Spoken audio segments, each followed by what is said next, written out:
Former NATO Commander-in-Chief Philip Breedlove issued an urgent warning in September 2016. He claims that the European defense forces would not be able to withstand an attack from Russia.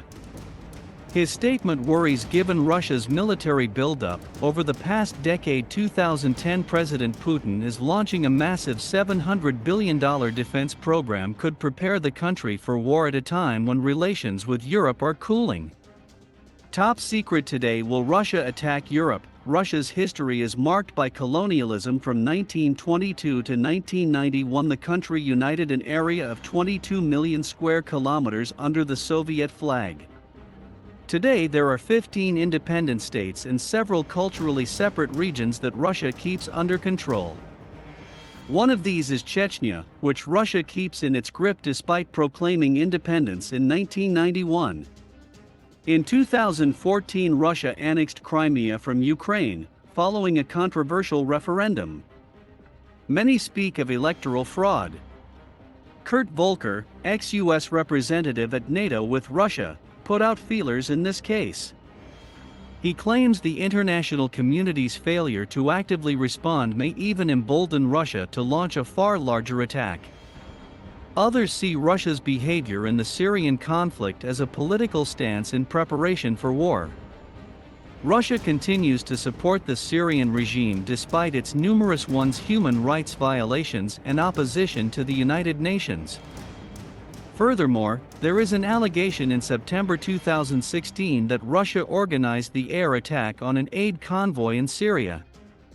If this is true, Putin ordered a war crime, although a ceasefire had been agreed with the USA. According to the authors, August Cole and Pi Darius Sanger, we are experiencing the return of great power politics. They argue the Russia-Syria alliance is part of an ominous, large-scale geopolitical strategy. Senior militaries from neighboring states are also expressing concern as Russia is currently positioning additional troops on its western borders as if ready to attack. 2016 says Lithuania's defense minister Juozas Olekas that a Russian invasion cannot be ruled out. They could start the invasion at the Mund border within hours. President Obama replied in July 2016 that the U.S. was building the headquarters of a tank brigade in Poland and that 1,000 soldiers would be stationed there. Second circles of war. During the Cold War, tensions between the West and the Soviets increased enormously. From the end of World War II to the collapse of the Soviet Union in 1991, according to Distel, the underlying ideological dispute never stopped. Russia's current actions are therefore only a sign that the simmering conflicts have reached a critical point. Nevertheless, the question of motivation remains: what would Russia gain from an attack on Europe? Political theorists Robert Q. Hine and Joseph Ney explained that a state's authority is no longer defined by its territorial size. Power structures are now dependent on transnational bodies, such as the United Nations, or non-military economic factors. That is why military force is no longer an effective or efficient way to gain influence.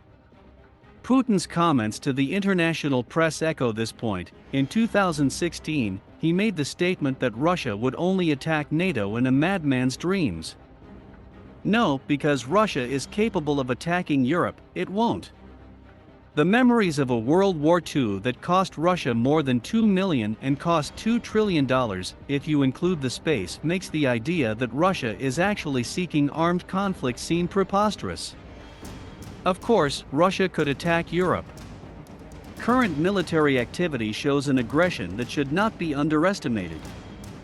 However, until one knows for certain what is going on in Russia, it is up to us how to assess and interpret Russia's action and the agenda behind it.